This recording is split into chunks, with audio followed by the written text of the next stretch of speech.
बचताएगा। ये नाम का जपना, हरि का स्मरण, अपने भीतर में परमात्मा का स्मरण जैसे जैसे जैसे जैसे हम करते हैं, इन साधनों से हमारी चेतना ऊपर उठती चली जाती है। इस साधनों के दबाव से हम ऊपर उठते चले जाते हैं।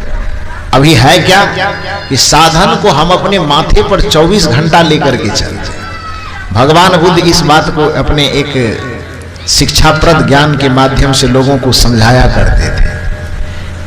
कुछ आदमी एक नदी पार करने के ख्याल से गए। एक बाजार जाना था और बाजार जहां से जाना था और बाजार के बीच में एक नदी पड़ती थी। तो भगवान बुद्ध अपने साथ में 10 आदमी को लिए और कहा कि चलो बाजार। बाजार गया तो स्वाभाविक है, बीच में नदी है तो नदी को पार करना होगा। नाव पर सभी लोग बैठ गए और बैठ करके जैसे नदी पार करने लगे तो नाव पे चढ़ के सब उस पार चले गए। उस पार जैसे ही गए, भगवान बुद्ध ने कहा कि इस नाव की कृपा से नदी के उस किनारे से हम लोग इस किनारे आ गए हैं। तो इस नाव का बड़ा उपकार है हम लोगों के ऊपर। हम 10 आदमी हैं, जब नदी के उस किनारे से इस किनारे तक आ गए हैं, तब इस नाव को नदी में छोड़ना ये उचित बात नहीं है। तो ऐसा करो कि बाजार में कितना देर घूमने में लगेगा, कि कपड़ा के दुकान पे आधा घंटा लगेगा, सब्जी के दुकान पे आधा घंटा लगेगा, कुछ पुस्तक वगैरह खरीदना है वहां भी आधा घंटा लगेगा, कुछ और सामान नहीं, पूरे बाजार में घूमते घूमते 4-5 घंटा लग जाएगा। तो भगवान बुद्ध ने कहा कि यदि ये नाव नहीं होती तो उसी किनारे पर हम लोग खड़े रहते, फिर नदी के इस पार तो आ नहीं पाते। जब इस नाव की कृपा से हम लोग नदी के इस पार आए हैं, तो अब हमारा कर्तव्य होता है कि इस नाव को यहाँ छोड़ना नहीं चाहिए। अब नाव की कर्जा चुकाने की बारी आई, तो ऐसा करो कि इतना देर हम लोग नाव पर चढ़े हुए थे, तो अब अपने कपार पे इस नाव को चढ़ा करके बाजार में घूमते हैं। जब तक बाजार में रहेंगे इस नाव को अपने माथे पे रखेंगे, अब फिर लौटेंगे तो नदी में नाव के ऊपर चढ़ जाएंगे। नदी से बाहर होंगे तो इसको हम अपने कपार पे रख लेंगे, और नदी में आएंगे तो इसके ऊपर में हम लोग चढ़ जाएंगे। लोगों ने कहा कि प्रभु ऐसा यदि करेंगे तो बाजार जा रहे हैं आनंद के लिए, वहां बाजार में आनंद मिलेगा, वहां तो दुख मिलने लगे। इतना 5 घंटा कपार पे नाव को कैसे रखा जाएगा? भगवान बुद्ध ने कहा कि इतनी समझ यदि तुम्हारे पास है कि नाव, नदी में नाव पर चढ़ने के लिए साधन का उपयोग हमने किया है, तो उस नाव को हम अपने कपार पे नहीं रख सकते हैं। यदि इतना ज्ञान तुम्हारे पास है तो संसार का उपयोग तब तुम जीवन जीने के लिए करते हो, तो फिर उस संसार को अपने कपार पर उठा करके जीवन भर क्यों चलते हो? तुमको दुख नहीं मिलेगा तो क्या मिलेगा?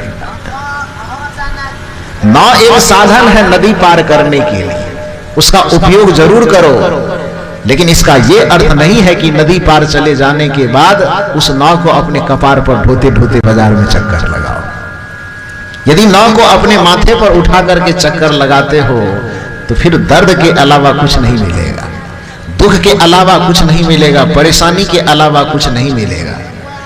आदमी उसी तरह से, भगवान बुद्ध कहते हैं कि उसी तरह से मनुष्य जमीन का उपयोग जमीन की जगह पर करे तो कोई बुरी बात नहीं है, मकान का उपयोग मकान के जगह पर करे तो कोई जरूर दिक्कत की बात नहीं है, परिवार का उपयोग परिवार की जगह पर करे, संबंधों का उपयोग संबंध की जगह पर करे। लेकिन दुख की बात है कि 24 घंटा अपने दिल, दिमाग, मन और मस्तिष्क पर वही दुनिया, वही दारी, वही परिवार, वही जमीन, वही जायदाद, सब चीज को अपने कपार पर लादे लग। पलंग पे सोता है तो भी खोपड़ी में वही दुनिया लदी हुई है, गाड़ी पे बैठा हुआ है फिर भी वही दुनिया कपार में लदी, वही जमीन, वही पैसा, वही दौलत, वही धन, वही ऐश्वर्य, वही पद और प्रतिष्ठा कपार पे लाद करके जीता है ना। अरे कपार पर लाद के नहीं जिए, कपार के अंदर लाद करके जीता है कि नहीं जीता है? ख्यालों में लेकर के जीता है कि नहीं जीता है? स्मृति में लेकर के जीता है कि नहीं जीता है? उन स्मृतियों से, संसार के स्मृतियों से मुक्त होकर के जीने के लिए एक ही उपाय है, अपने भीतर में बैठे उस परम सत्ता परमात्मा का निरंतर स्मरण करना, जप करना। कबीर साहब इसलिए कहते, नाम हरि का जप ले बंदे फिर पीछे पछताएगा। अपने भीतर में बैठे उस परमात्मा का स्मरण यदि तुमने नहीं किया तो ये संसार का बोझ, संसारिकता का बोझ तुम्हें इतना दबाव में डालेगा कि फिर चिंचियाने तक की भी फुर्सत नहीं मिलेगी, तरफड़ा करके छटपटा करके मर जाओगे। यदि इस भार से मुक्त होना चाहते हो तो उस नाम का स्मरण करो, नाम का जपन करो। सदगुरु कबीर साहब ने कहा कि यदि संसार में आए हुए मनुष्य तो इस संसार में आने के बाद दो काम करना तो तुम्हारा संतुलन बना रहेगा। एक काम की शुभ काम करना और दूसरा काम अपने भीतर में बैठे ईश्वर का निरंतर चिंतन करना, स्मरण करना, उसका नाम जपन करना। कबीर साहब के एक पद में आया है, आप लोग सुनते हैं, सुकृत कर ले नाम सुमिरे ले। सुकृत का मतलब शुभ कर्म, सुकृत दो शब्दों का संयोग है। कृत का मतलब कर्म होता है और सु उसमें उपसर्ग लगा हुआ है, संस्कृत साहित्य का सु उपसर्ग मतलब अच्छा कर्म, बढ़िया कर्म। संसार में आए हैं तो बढ़िया काम कीजिए। वो लौकिक जीवन जीने के लिए, व्यवहारिक जीवन जीने के लिए आवश्यक है, जीविका जुटाने के लिए, जीविका के साधन जुटाने के लिए आवश्यक है शुभ काम करना। लेकिन साथ साथ दूसरा काम है नाम जपन करना, स्मरण करना, सुमिरन करना। साहब कहते ये दो काम करो तो तुम्हारा बैलेंस बना रहेगा जीवन का, क्योंकि तुम्हारा जीवन ही दो चीजों से बना हुआ है, एक शरीर से, दूसरा आत्मा से। तो शरीर के लिए तो साधन जुटाना पड़ेगा सुविधा युक्त जीवन जीने के लिए, और आत्मा के लिए क्या करते हो? कल्पना कीजिए कि दो आदमी मिल करके कोई बिजनेस कर रहा है, तो उसके लाभ और हानि दोनों का असर दोनों के ऊपर न पड़ना चाहिए। दो आदमी मिल करके व्यापार कर रहा है, लाभ में एक ही आदमी पूरा हसूद करके रख ले और दूसरे आदमी को कुछ भी हिस्सा न दे, तो वो धंधा चलेगा? वो व्यापार कैसे चलेगा? आपका जो जीवन है, इस जीवन में मुख्य रूप से दो तत्व की हिस्सेदारी है। एक हिस्सेदारी है जड़ तत्वों की और दूसरी हिस्सेदारी है चेतन तत्व की। एक हिस्सेदारी है पांच तत्व से रचित इस शरीर की और दूसरी हिस्सेदारी है इसी शरीर के अंदर रहने वाली आत्मा की। हम संसार में जब से जन्म धारण किए तब से जो काम करते हैं वो काम की हिस्सेदारी का लाभ शरीर को मिलता है, लेकिन आत्मा को लाभ पहुंचने वाला जो काम है वो हम काम करते नहीं। संसार को जोड़ने की जो व्यवस्था है उस व्यवस्था से शरीर लाभान्वित होता है, लेकिन उस व्यवस्था से आत्मा लाभान्वित नहीं हो पाता है। शरीर को लाभान्वित करने वाले काम जाने अनजाने सब कोई करता है, लेकिन आत्मा को लाभान्वित और प्रभावित करने वाला काम नहीं कोई करता है। कबीर साहब इसलिए कहते हैं कि हे मानव, तो शरीर और संसार को जोड़ने और जमा करने के लिए तो जीवन भर प्रयास करता है, लेकिन आत्मा को पूंजीवान बनाने के लिए, आत्मा को शक्तिमान और बलवान बनाने के लिए जो नाम जपने की जरूरत है वो काम तो तू करता ही नहीं है, तो बाद में पछताना पड़ेगा ना। वह काम करो, नाम हरि का जप ले बंदे फिर पीछे पछताएगा। यदि ऐसा नहीं किया तो फिर पीछे पछताना पड़ेगा, क्योंकि नाम जपना एक ऐसी क्रिया है जिस क्रिया से हम बाहरी संसार के प्राणी पदार्थों से छूट करके अपने अंतरात्मा से जुड़ते हैं, अपने भीतर से जुड़ते हैं। बाहर देखते देखते देखते देखते एक दिन आंखें थक जाएगी, बाहर को सुनते सुनते सुनते सुनते एक दिन कान थक जाएंगे, बाहर के विषयों को चखते चखते एक दिन जिह्वा थक जाएगी, बाहर चलते चलते दौड़ते दौड़ते एक दिन पैर थक जाएंगे, बाहर का स्पर्श करते करते करते करते एक दिन ये चमड़ी थक जाएगी, स्पर्श करना छोड़ देगा।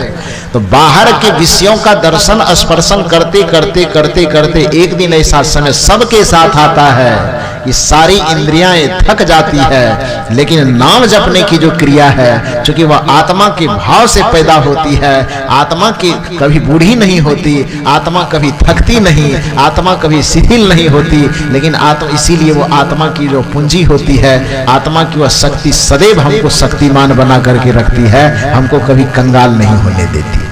इसलिए दुनियादारी का काम करते करते, सारा लोक व्यवहार करते करते भी हमें अपने गुरु के द्वारा दीक्षा लेकर, गुरु के द्वारा जो परमात्मा का एक नाम मिलता है, उस नाम का निरंतर हमें जप करते रहना चाहिए। इससे हमारे भौतिक आध्यात्मिक जीवन बड़े व्यवस्थित रहते हैं, वो काम करना चाहिए। कुछ लोगों को लगता है कि ये नाम जपने में, मंत्र जाप करने में हमारा काम धंधा बिगड़ जाएगा।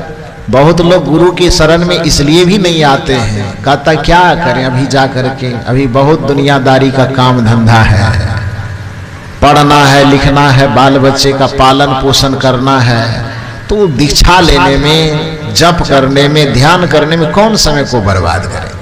ये बहुत लोगों की धारणा ये होती है। हम लोगों से तो ऐसे बहुत सारे लोग मिलते हैं, यदि समझाया जाता है किसी को कि दीक्षा ले लेना चाहिए, कहेंगे बच्चा भी बहुत छोटा छोटा, अभी कैसे दीक्षा ले सकते हैं। कुछ कहते हैं कि अभी हम तो छोटे हैं, अभी तो पढ़ाई लिखाई कर रहे हैं, मैट्रिक के आइए बीए में पढ़ रहे हैं, अभी दीक्षा लेकर के क्या करेंगे। कुछ लोगों की धारणा हम व्यापार बिजनेस कर रहे हैं तो अभी दीक्षा लेकर के क्या करेंगे, नाम जपना ये बूढ़े लोगों का काम है, सत्संग करना, ध्यान करना ये बूढ़े लोगों का काम है। ये बूढ़े लोगों का काम नहीं है, बल्कि धरती पे जितने भी मनुष्य जन्म लिए हैं, प्रत्येक जन्म लिए हुए आदमी का ये सबसे पहला कर्तव्य है कि वह गुरु से युक्ति जान करके, गुरु से भेद जान करके, वह जब जीवन में आत्मा परमात्मा का चिंतन करते हुए, आत्मा परमात्मा का सुमिरन करते हुए जीवन जीता है, तो चाहे वो जिस भी प्रकार का जीवन जी रहा है, उस जीवन जीने में उसको ताकत मिलती है और उसमें 100% सफलता मिलती है। इसलिए भजन भेद लेकर के नाम का जप करते रहना चाहिए। कैसे करना है, गोस्वामी तुलसीदास जी ने बताया, कर से करम करहु विधि नाना, सुरति रहे जहां कृपा निधाना। कर से कर्म करहु विधि नाना, कर माने हाथ, हाथ से आप झाड़ू लगा रहे हैं, लगाते रहिए, हाथ से तो नाम नहीं जप होता है। पैर से आप जहां जा रहे हैं चलते रहिए, क्योंकि पैर को नाम जपने की जरूरत नहीं है, केवल स्मरण से, अपने भावना से, उस चीज का निरंतर जप करते रहने से दुनियादारी के इधर उधर के प्रपंचों में हमारा मन खिंचाता नहीं, हमारा मन भटकता नहीं। जिस व्यक्ति के पास नाम जप की युक्ति नहीं है, उस व्यक्ति का अधिकांश समय दूसरे की निंदा करने में व्यतीत हो जाता है। उस व्यक्ति के जीवन का अधिकांश क्षण दूसरे की बुराई निकालने में व्यतीत हो जाता है। उस व्यक्ति के जीवन का अधिकांश क्षण दूसरे की चुगली करने में, शिकायत करने में बीत जाता है। और जिस व्यक्ति के पास नाम सुमिरन का आधार होता है, तो जीवन भर चाहे जो भी काम करे, काम करते करते भी जप करता है, और काम करने के बाद भी जब फुर्सत मिलती है, शांत एकांत में बैठ करके जब अपने भीतर में बैठे उस ईश्वर स्वरूप का सुमिरन करता है, उसको देखने की चेष्टा, उसके अनुभव करने की चेष्टा करता है, तो फिर वो 1000 बुराई से बच जाता है। चुगली करने से, झूठ बोलने से, शिकायत करने से, विवाद करने से वह बचता है। इस वजह से भी मनुष्य का जीवन अधिकांश अशांति के कारणों से बच जाता है। तो इसलिए कबीर साहब के इस भाव को हमें याद रखना है। सदगुरु कबीर साहब कहते हैं, संसार में आए हो तो जीवन का संतुलन बना करके चलने के लिए 2 काम करना। पहला काम शुभ कर्म करना, सुकृत कर ले, और दूसरा काम क्या करना, सुकृत कर ले, नाम सुमिरे ले, को जाने कल की, खबर नहीं या जग में पल की।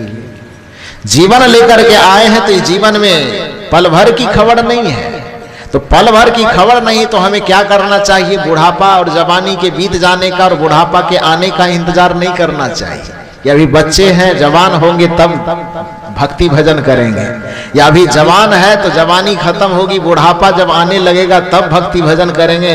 ऐसा नहीं करना है। मैंने कहा कि जीवन में यदि 2 साथी मिलकर के कोई कार्य कर रहा हो तो उसके लाभ का फल दोनों को मिलना चाहिए। उसी तरह से हमारा जो आपका जीवन है, ये जीवन 2 तत्वों का संगठन है, एक शरीर और दूसरा आत्मा। शरीर के लिए हम खूब काम करते हैं, आत्मा के लिए काम नहीं करते हैं। परिणाम यह होता है कि आत्मा दुखी होकर के शरीर का साथ छोड़ देता है, और शरीर का साथ जब छोड़ता है, जब तक शरीर के अंदर यह आत्मा रहती है तो शरीर बड़ा मौज मस्ती करता है, आत्मा की परवाह नहीं करता है। लगता धो आत्मा फात्मा क्या होता है, इसका वैल्यू नहीं है। हम लोगों की संख्या बहुत ज्यादा है। इंद्रियां कितनी है? 5 तत्व है, 25 प्रकृति है, 5 ज्ञानेंद्रियां हैं, 5 कर्मेंद्रियां हैं, 4 अंतःकरण इंद्रियां हैं। 5 तत्व, 25 प्रकृति और 14 इंद्रियां, इतने चीजों का संयोग यह हमारा शरीर है। तो शरीर की संख्या तो ज्यादा हो गई, शरीर की चीजों की संख्या ज्यादा हुई ना। 5 तत्व हो गया, 25 प्रकृति हो गई और 14 इंद्रियां हो गई। तो 5 25 30 हुआ और 14 44, ऐसे 4400 चीज का संयोग यह शरीर है। और इसमें कितने प्रकार के तत्व होंगे उसकी गिनती करना मुश्किल है। तो इसके शरीर के अवयवों की संख्या बहुत ज्यादा है। अचेतन आत्मा तो बस एक है, भीतर में है। तो बहुमत के अनुसार भी जिसकी संख्या ज्यादा रहती है तो उसका अधिकार दबदबाव थोड़ा ज्यादा चलता है ना। ये बहुमत वाला शरीर आत्मा का वैल्यू नहीं देता, महत्व नहीं देता है। जाओ जाइए, तुम्हारी बात नहीं सुनेंगे, हमारा काम चलने दो। आत्मा सहते सहते सहते सहते सहते सहते एक दिन जब बर्दाश्त से बाहर हो जाता है तो ये आत्मा कहती है भैया तुम लोग 14 15 ठो 40 50 ठो हो, हम अकेले हैं, बड़ा दबा करके रखते, हम नहीं रहेंगे तुम्हारे साथ, छोड़ करके चले जाएंगे। बहुमत के घमंड में आकर के जाओ जाओ तुमको जाना है देख लेंगे, हम लोग अकेले लिपट लेंगे बढ़िया से। आत्मा बार बार मना करता है कि अरे हमारा भी कुछ महत्व दो, लेकिन आत्मा के महत्व को यह शरीर नहीं स्वीकार करता है, ये छोड़ करके जाने लगता है। और जरा सा बाहर निकलता है, जब आदमी लाश बन जाता है तो तब यह काया उस आत्मा की तरफ पुकार के दे लौट आओ जरा सा। आत्मा कहती मैं पहले से समझा रहे थे, वैल्यू नहीं दे रहा था, अब हमको बोला रहा हम नहीं जाएंगे। तब ये काया ये शरीर रो रो करके पुकारता आत्मा को कि अब की बार गलती होगी, लौट आओ ना। आत्मा कहते हैं कोई गुंजाइश लौटने की नहीं है। तब ये काया ये शरीर पुकार करके कहती है प्राण चलत काया कहे रोई।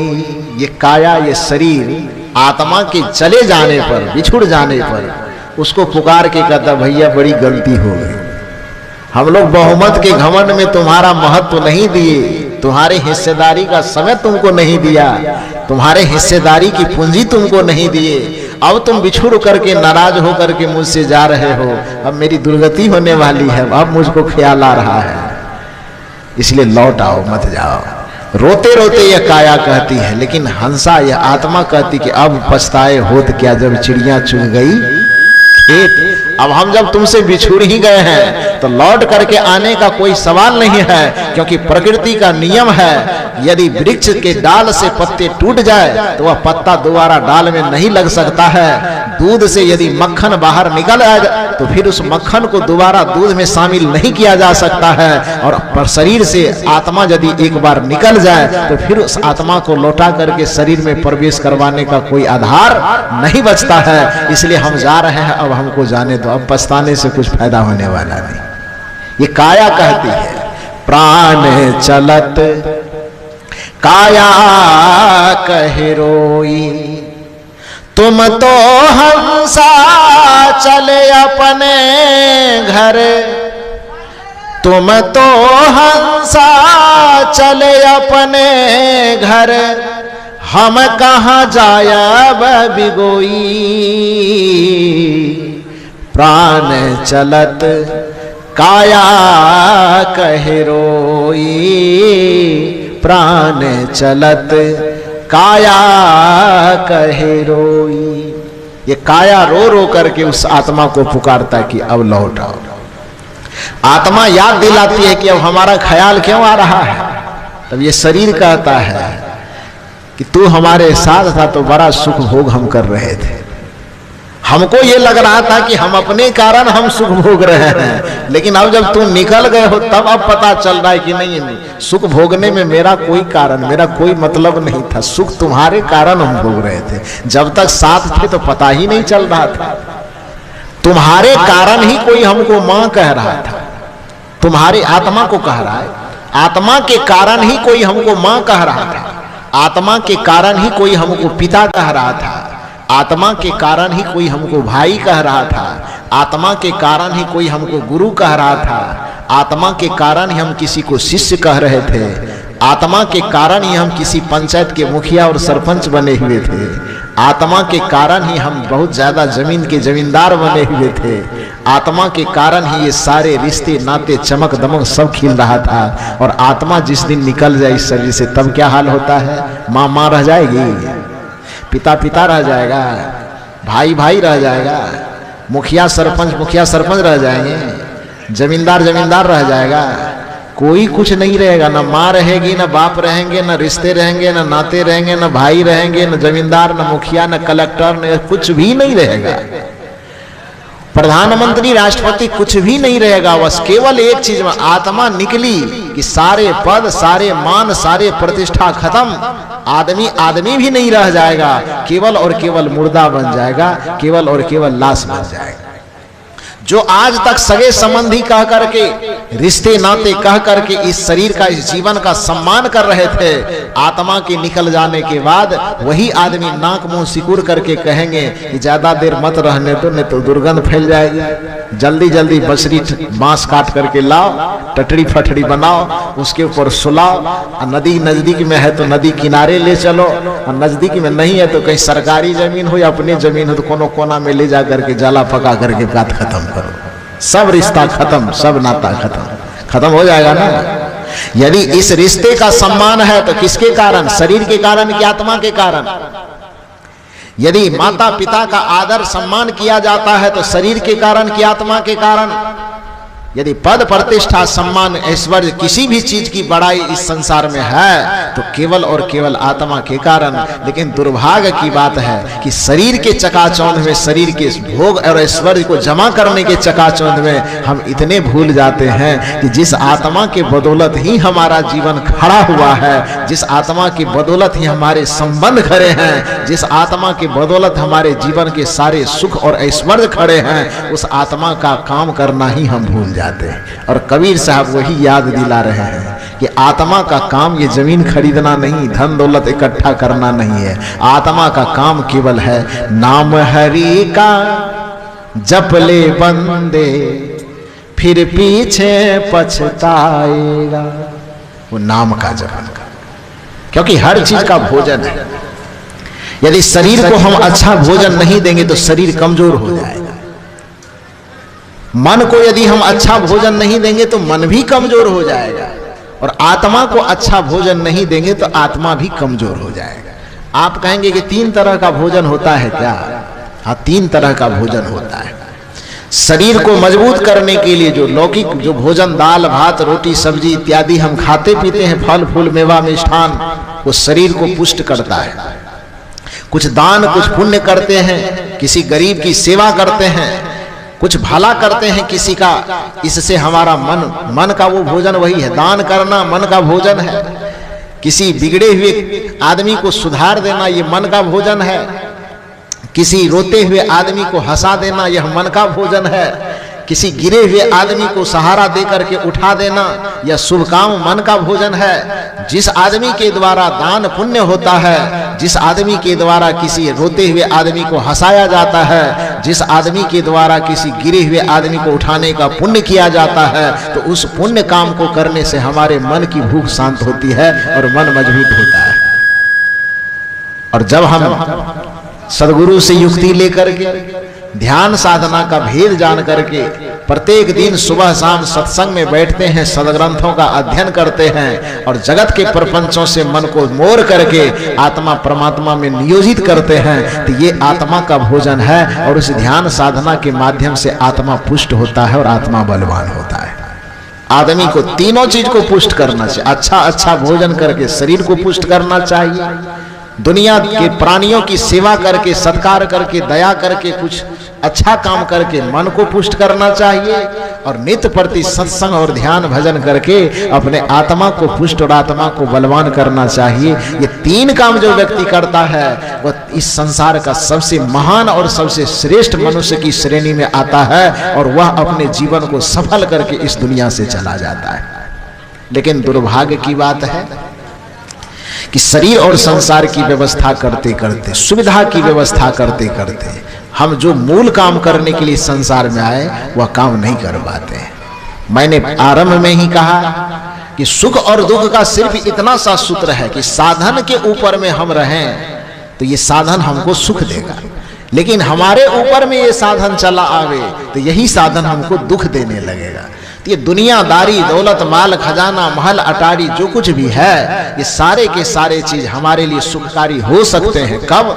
बुद्ध के लिए संसार सुखकारी है, कबीर के लिए संसार सुखकारी है, नानक के लिए संसार सुखकारी है, मीराबाई के लिए संस्कार सुखकारी है। ये संसार के सारे प्राणी पदार्थ बुद्ध पुरुषों को, ज्ञानी पुरुषों को, ध्यानी पुरुषों को ये सुख का अंबार देता है, सुख ही सुख देता है। लेकिन इसी संसार में हमारे और आपके जैसे लोग जी करके दिन रात दुख में बिलबिलाते, परेशान, पीड़ित होते हैं। तो इसका वजह क्या है? वजह सिर्फ इतना ही है कि बुद्ध पुरुष, ज्ञानी और ध्यानी पुरुष इस संसार रूपी साधन के ऊपर बैठ करके आनंद लेते हैं, और आप अपनी अज्ञानता के कारण इस संसार को ही अपने कपार के ऊपर बैठा लिया है, जिसके कारण ये संसार आपको दुख देता है, ये पीड़ा देता है।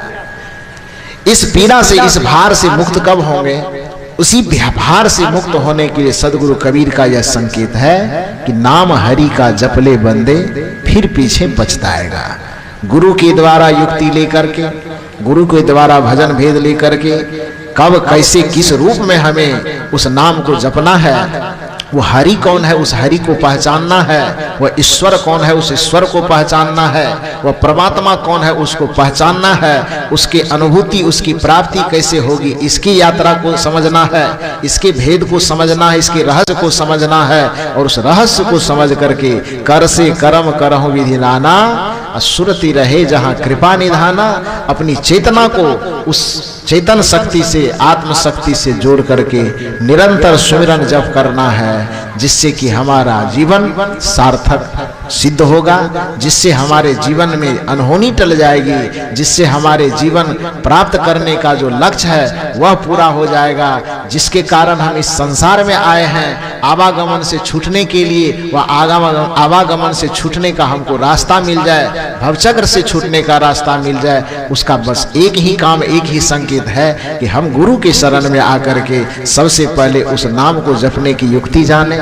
कबीर साहब इसी भाव को लेकर के हम लोगों के बीच आते हैं, और जो भजन में अभी आप सुन रहे थे, नाम हरि का जप ले बंदे फिर पीछे पछताएगा।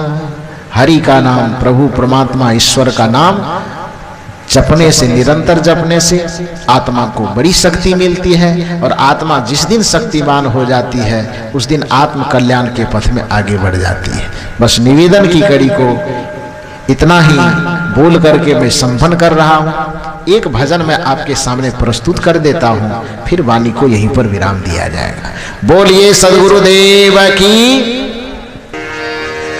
जो पद मैं आपको सुना रहा हूं वो पद बड़ा मार्मिक है। उस पद में निवेदन यह है,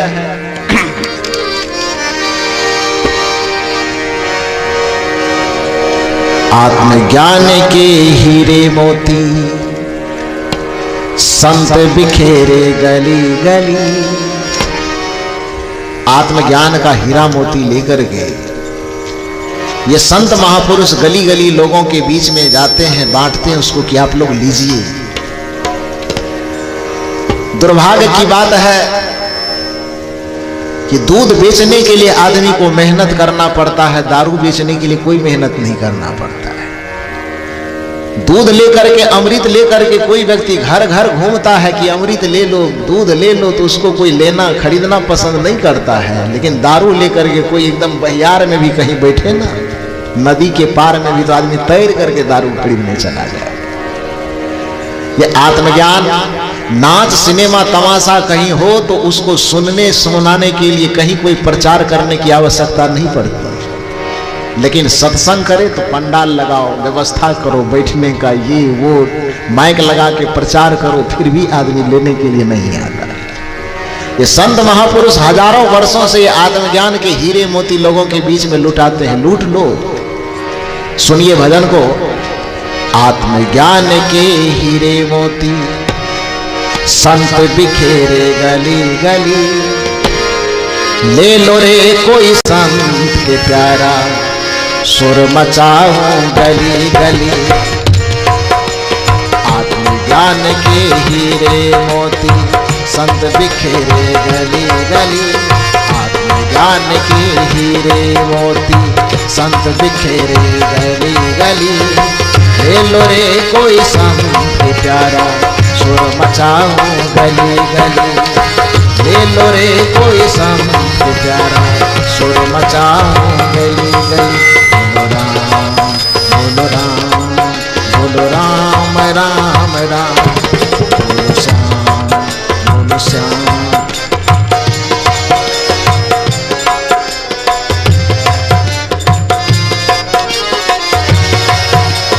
आत्मज्ञान के हीरे मोती संत बिखेरे गली गली। ले लो रे कोई संत प्यारा शोर मचाऊं गली गली। ले लो रे कोई संत प्यारा शोर मचाऊं गली गली।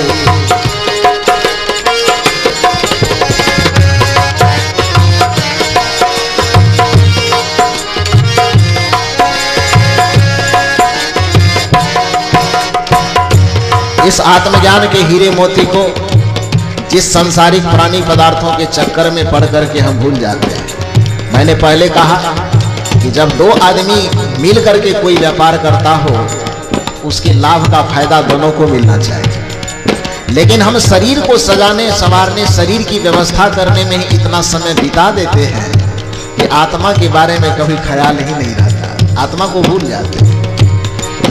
लोग को कहा जाता है कि चलिए गुरु के पास सत्संग में गुरु भक्ति सत्संग की भक्ति कीजिए। कहते हैं क्या करें, काम धंधा दुनियादारी इतनी है कि सत्संग सुनने समझने की फुर्सत नहीं। बेचारा कहते हैं सुनो, एक के लिए समय निकलता है दूसरे के लिए समय नहीं निकलता है तो तुम्हारा क्या हाल होने वाला। थोड़ा बढ़िया से सुनो। माया के दीवाने सुन लो, एक दिन ऐसा आएगा धन दौलत और माल खजाना पराया ही रह जाएगा। ये हकीकत बात है कि नहीं? ये हकीकत है ना, ये कोई बनावटी बात तो है नहीं। ऐसी जरूरत नहीं है कि सत्संगी के लिए बात सही है, बिना सत्संगी के लिए इस बात से कोई मतलब नहीं। ऐसा नहीं है कि जो ईश्वर भगवान को मानता है उसके लिए बात सच है, बाकी के लिए बात गलत है। सबके लिए बात सच है। माया के दीवाने सुन लो, एक दिन ऐसा आएगा धन दौलत और माल खजाना पराया ही रह जाएगा।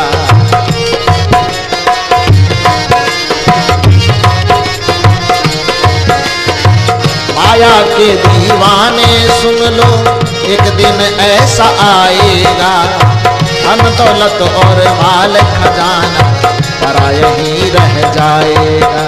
सुंदर काया मिट्टी होगी,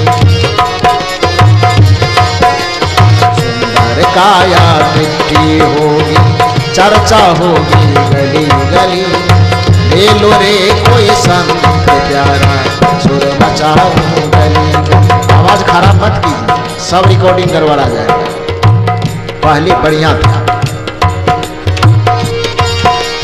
जिसको अपना अपना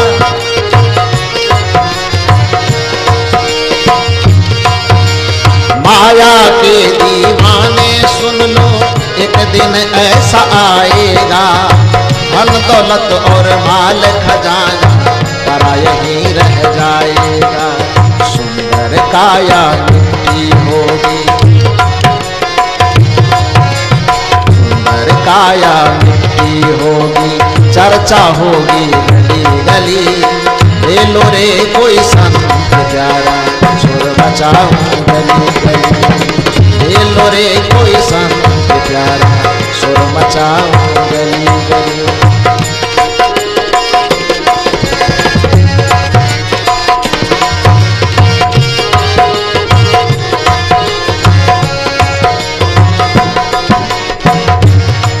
दूसरी कड़ी में निवेदन है, लोग एक तो दुनिया के मायावी प्राणी पदार्थों में भूल जाते हैं और दूसरा परिजनों के मोह में भूलता है।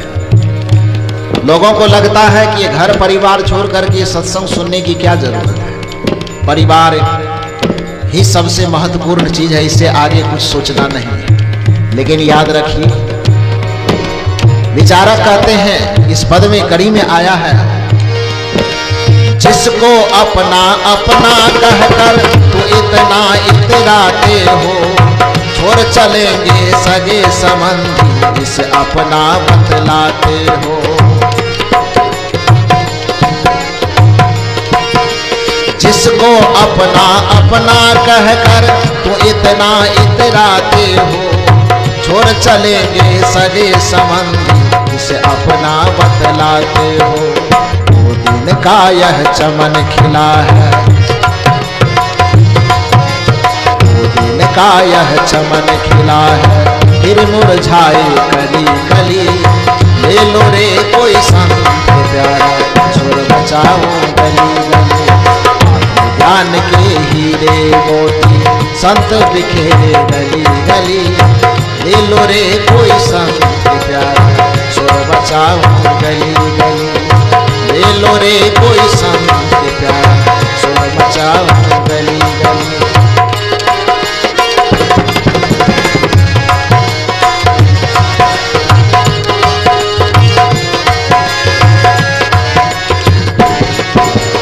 आत्मज्ञान के हीरे मोती संत बिखेरे गली गली। ले लो रे कोई संत प्यारा, छोड़ बचाओ गली गली।